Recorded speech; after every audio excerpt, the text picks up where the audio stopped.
नमस्कार प्रेक्षकांनो, मालिकेच्या आजच्या भागामध्ये आपल्याला पाहायला मिळणार आहे सारंग त्याचबरोबर ऋषिकेश, सौमित्र आणि ओवी बोलत असतात.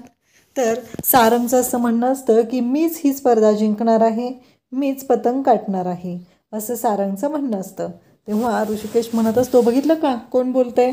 आणि ओवी, देऊ नकोस. जी व्यक्ती गोड फेकून देते ना, त्याला आपल्या घरातलं गोड द्यायची काहीही गरज नाही, असं ऋषिकेश बोलत असतो. ऋषिकेशला पण राग आलेला असतो, कारण सारंगने ओवीसोबत जे वागलेलं असतं. ओवी जेव्हा पेढा द्यायला गेलेली असते तेव्हा सारंगने तो पेढा उधळून लावलेला असतो. त्या गोष्टीचा ऋषिकेशला पण राग आलेलाच असतो आणि ऋषिकेश ते बोलून दाखवत असतो आणि त्याचमुळं सारंगलाही राग येतो. सारंग म्हणतो की हो हो, देऊ नकोस बाई, दे, तुझ्याच बापाला दे, 4-4 लाडू दे तिळगुळाचे, म्हणजे गोड बोलेल. नाहीतर कडवटच बोलत असतो, त्याचं तोंडच कडवट झालेलं आहे. हे सगळं सारंग बोलत असतो. तेव्हा ऋषिकेश म्हणत असतो, हो बरोबर आहे, तुझ्या सारंग काकाचं तोंड तर खूपच गोड आहे ना, आणि बघूया कोण जिंकतंय. हे सगळं बोलणं चालू असतं आणि त्याचबरोबर इकडे आपल्याला पाहायला मिळतं की सगळेजण बोलत असतात. सगळ्यांचं छान असं एन्जॉय करून चाललेलं असतं. सगळे बोलत आहेत, सगळ्यांशी गप्पा टप्पा चालू झालेल्या असतात. आणि त्याच वेळेस इकडे सारंग मात्र म्हणत असतो की मीच तुझा पतंग काटणार आहे. तेव्हा ऋषिकेशचं म्हणणं असतं, कोण बोलतंय बघितलं का? पतंग काटण्याच्या गोष्टी कोण करतंय? कारण हे सगळं कोण करणार आहे माहिती आहे, आणि मीच जिंकत असतो. आणि असं म्हणत दोघांमध्ये स्पर्धा सुरू झालेली असते. फायनली कुठंतरी सगळ्यांच्यामध्ये, त्यांच्या दोघांमध्ये काहीतरी संवाद होऊ लागलेला असतो. हे सौमित्राला खूपच छान वाटत असतं. सौमित्र मात्र खूपच खुश होत असतो. आणि त्याचबरोबर इकडे आपल्याला पाहायला मिळतं की आजी आणि त्याचबरोबर ऐश्वर्या बोलत असतात. ऐश्वर्या म्हणत असते, आजी ढँटणॅंग, हे काय आहे? तेव्हा आजी म्हणतात, हे काय, हे कुणाचे आणलेच दागिने? अवंतिकाचे होते ना, तसेच दिसत आहेत. त्यावरती लगेचच ऐश्वर्या म्हणत असते की हो, तिचेच आहेत हे दागिने, तिच्यासारखे नाही, तिचेच आहेत. कारण मी तिचे दागिने तिच्या रूममधून गायब केले आणि ते वरून खाली फेकून दिले, आणि आता जाऊन घेऊन आलेली आहे मी. ते दागिने आपल्याला हवेत ना, त्याच्यामुळं ते दागिने आणलेले आहेत आणि आता तेच दागिने मी घालणार.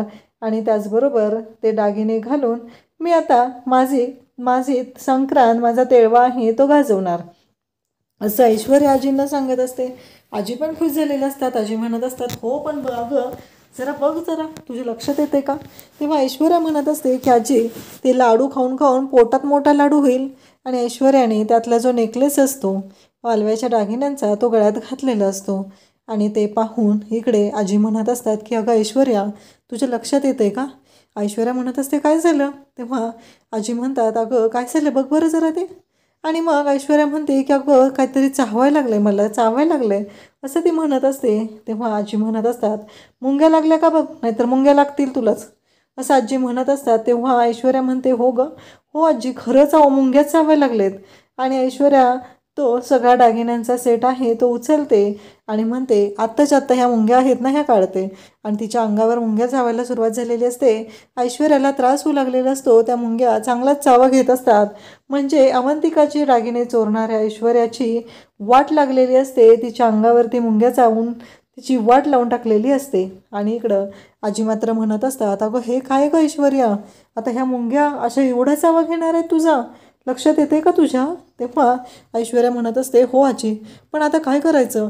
तेव्हा ती म्हणते की थांबा, मी हे सगळं धुवूनच आणते आणि मग घालते हे दागिने, असं ऐश्वर्या म्हणत असते. तेव्हा आजी म्हणतात, खरंच मंद ते मंदच आहे ही, कारण हिला ना अक्कल नावाची गोष्टच नाही आहे, साधी गोष्ट हिला कळलेली नाही आहे.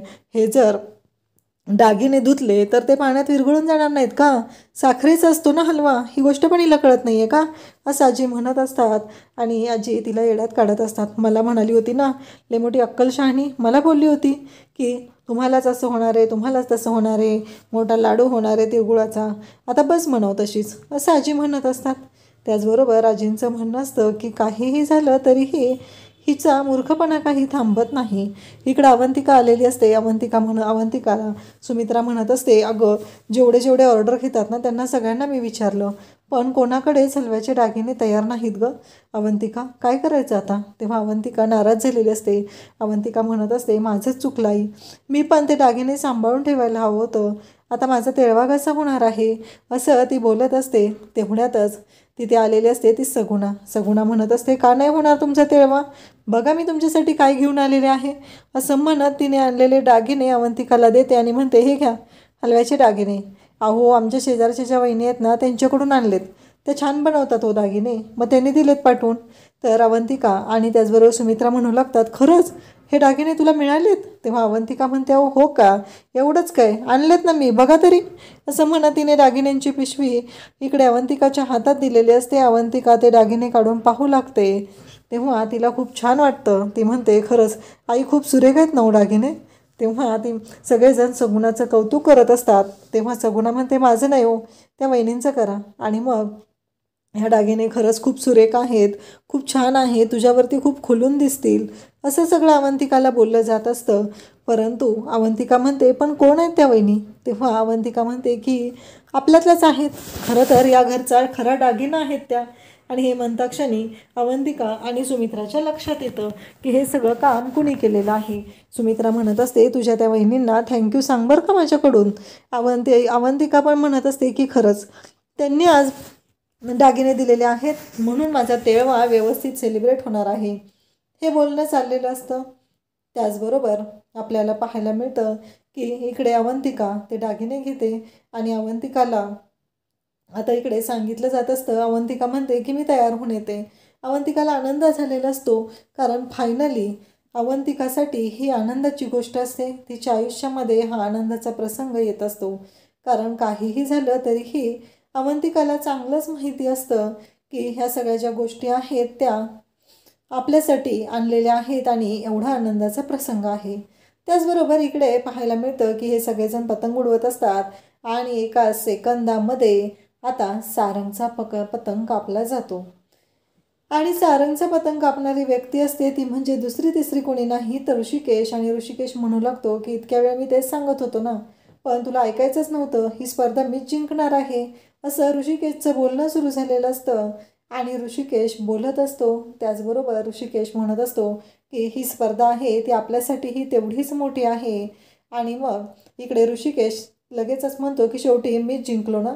आणि सारंग म्हणतो, नाही नाही अजून एकदा. मग पतंग कुठं आहेत अजून, असं सांगितलं. विचारल्यानंतर लगेचच त्याला सौमित्र सांगतो की तिकडे तूच ठेवायला सांगितले होते ना. मग सारंग जातो, दुसरा पतंग घेतो आणि पुन्हा पतंग घेऊन येऊ लागतो. त्याचबरोबर इकडे ऋषिकेश म्हणतो की कसं आहे, एकदा हारून हौस भागलेलं नाही आहे ना, म्हणून दुसऱ्यांदा आलेला आहे हरायसाठी. हे सगळं बोलणं सुरू झालेलं असतं. आणि त्याचबरोबर आपल्याला पाहायला मिळतं की या सगळ्या गोष्टी करत असताना इकडे सौमित्र मात्र मजा घेत असतो, कारण ऋषिकेशने सारंगचा पतंग कापलेला असतो आणि आता दुसऱ्यांदा पतंग उडवायची तयारी सुरू झालेली असते. आणि त्याचवेळी इकडे ऋषिकेश मात्र म्हणत असतो की आताही मी जिंकणार आहे. सारंग मात्र जिंकण्याच्या तयारीत असतो आणि सारंगचा त्या खड्ड्यामध्ये पाय घसरणार असतो आणि सारंग पडणार असतो. इकडे आजी मात्र जाम खुश झालेले असतात. आजी म्हणत असतात की हिला पण असंच पाहिजे होतं, कारण प्रत्येक वेळेस हिला असं वाटत असतं की सगळ्या गोष्टी हिच्या म्हणण्याप्रमाणेच झाल्या पाहिजेत. पण कळू दे ना, तिला पण एकदा कळू दे की तिच्या आयुष्यात काय घडू शकतं ते, असं बोललं जात असतं. आणि त्याचबरोबर इकडे आजी ऐश्वर्याला म्हणत असतात की अगं तुला कळतं का, तू दागिने धुतलेस त्या मुंग्यांसाठी, पण एक गोष्ट विसरलीस का तू, तुला कळत नाही आहे का काय झालेलं आहे ते. तेव्हा मात्र इकडे लगेचच बोललं जातं ते म्हणजे की आजी म्हणतात की अगं ते बघितलं ना, त्याचे दागिने तर धुतले गेले, मुंग्या गेलेल्या आहेत, पण एक गोष्ट लक्षात नाही का आली तुझ्या, त्याला लावलेला हलवा पण पडलेला आहे ना. आणि त्याचवेळी नेमकी सगुणा तिथे येते आणि सांगू लागते की सगळ्या बायका आलेल्या आहेत आणि तुम्हाला खाली बोलवलेलं आहे, असा सगुणाजवळ निरोप आलेला असतो. आणि सगुणा या कार्यक्रमासाठी ऐश्वर्याला बोलवायला आलेली असते. आता ऐश्वर्या म्हणते की हो ठीक आहे. तेव्हा आजी म्हणते की घाल आता दुसरे दागिने आणि आवर पटकन, कारण कधीही उशीर होता कामा नये, सगळ्या गोष्टी छानच झाल्या पाहिजेत, असं इकडं आजी सांगत असतात. आणि मग ऐश्वर्या मात्र आजींचं ऐकते आणि ठरवते की आता आपण आजींनी जे सांगितलेलं आहे त्याच पद्धतीने फॉलो करायचं आहे. आणि मग आजींनी सांगितले घाल दागिने कोणते, तर म्हणलं की मग सोन्याचे दागिने घालून ती येत असते. तर इकडे आपल्याला पाहायला मिळतं की ऐश्वर्याने आता सांगितलेलं असतं की काहीही झालं तरीही ह्या बाईला मी घरात येऊ देणार नाही. आणि त्याचबरोबर ऐश्वर्या त्याच पद्धतीनं वागत असते आणि मग जानकी बाहेर थांबलेली असते. जानकीला मात्र वाईट वाटत असतं. जानकीला कळत नसतं की या सगळ्यामध्ये काय परिणाम होणार आहेत.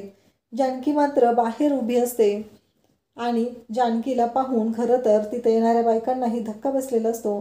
आजी म्हणत असतात की बघितलं का. तेव्हा ऐश्वर्या म्हणते की मला ना असल्या या फुटाण्याच्या म्हणजेच या असले जे दागिने आहेत ते आवडत नाहीत, मला हलव्याचे दागिने आवडत नाहीत, असं ऐश्वर्याचं म्हणणं असतं. त्याचवेळी सुमित्रा सर्वजण तिथं असतात आणि अवंतिका छान नटून आलेली असते. अवंतिकाला पाहून सगळेजण म्हणत असतात की किती गोड दिसते. खरंच शुभाताई तुमची सून खरंच खूप गोड दिसते, असं सगळेजण म्हणत असतात. आणि आजी मात्र पाहतच राहतात.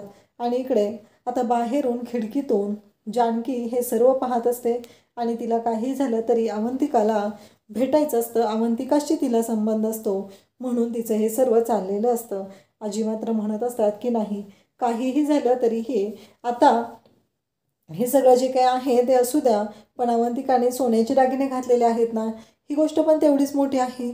मग बाकीच्या बायका आलेल्या असतात. अगं ऐश्वर्या, जानकी वहिनी खरंच खूप सुंदर दागिने बनवायच्या, पण तुझं काय झालंय ग नक्की, कारण तुझ्या अंगावर तर एकही दागिना नाही.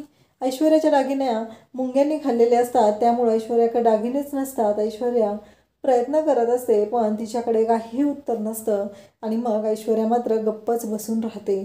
त्यानंतर आपल्याला पाहायला मिळतं की इकडे जानकी मात्र बाहेर आलेली असते आणि जानकीला आत येण्यासाठी परवानगी नसते. आणि इकडे अवंतिकाला सुमित्रा म्हणते की अगं हळदी कुंकू सुरू करायचं ना.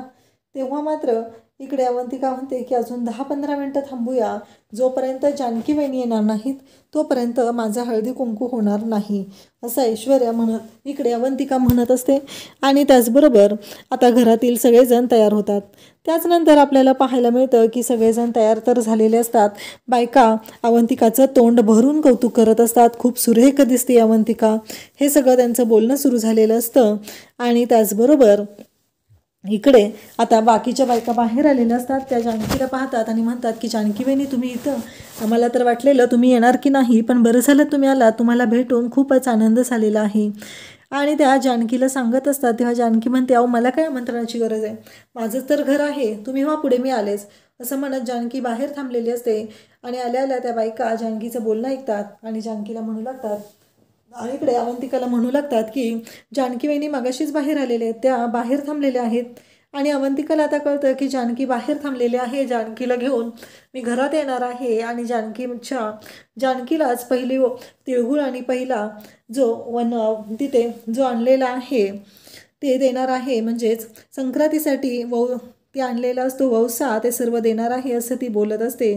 आणि त्याचबरोबर इकडे आपल्याला पाहायला मिळतं की जानकी बाहेरून हे सर्व पाहत असते. आपल्या लाडक्या जावेचा कौतुक सोहळा असतो, कारण खरं तर जानकीने ठरवलेलं असतं की इकडे अवंतिकाचा कौतुक सोहळा स्वतः थाटामाटात करायचं, पण आज त्यांच्यावरची जी प्रसंगाची वेळ असते त्यामुळं तेही काही करू शकलेले नसतात.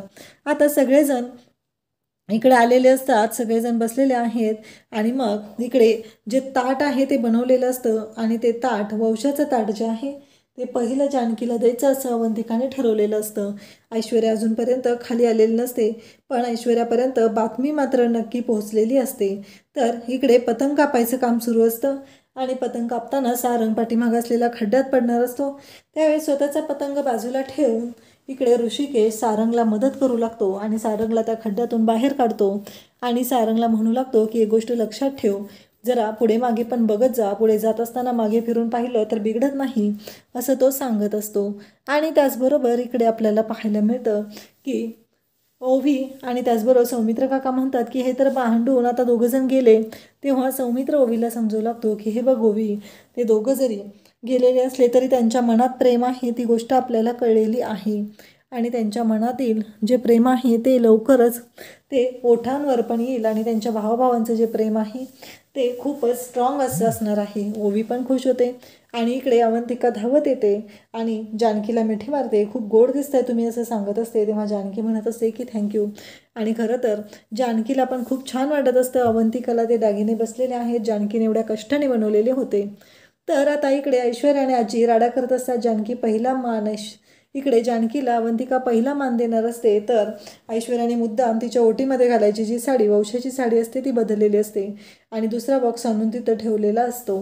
आणि त्याचबरोबर आपल्याला पाहायला मिळतं की अवंतिका इकडे जानकी बोलत असतात. अवंतिका आणि जानकीला खूप छान वाटत असतं, परंतु ऐश्वर्याने त्यांच्या आनंदामध्ये विरजण टाकायचं ठरवलेलं असतं. ती म्हणत असते की तुला एवढं गोड वाटत आहे ना, तर बघ ही कशी आहे, असं म्हणत त्या दोघींमध्ये फूट पाडण्याचं काम ही ती करत असते, परंतु तसं घडतच नाही. इकडे जानकीची ओटी भरली जाते आणि जानकीला लगेचच ऐश्वर्या म्हणू लागते की बॅग्स तर खोलून बघायचं होतं ना, त्यात काय आहे ते, असं म्हटल्याबरोबर ऐश्वर्या जेव्हा असं बोलते तेव्हा जानकीला धक्का बसतो आणि जानकीला म्हणते की तुला अवंतिकाने जुनी साडी दिलेली आहे. आणि त्याच वेळी जानकी म्हणते की हो जुनी साडी आहे, पण ती आईंची साडी आहे आणि तिने त्या माध्यमातून आईंचा आशीर्वाद माझ्यापर्यंत पोहोचवलेला आहे. अशाच अपडेटसाठी चॅनलला सबस्क्राईब करा. थँक्यू.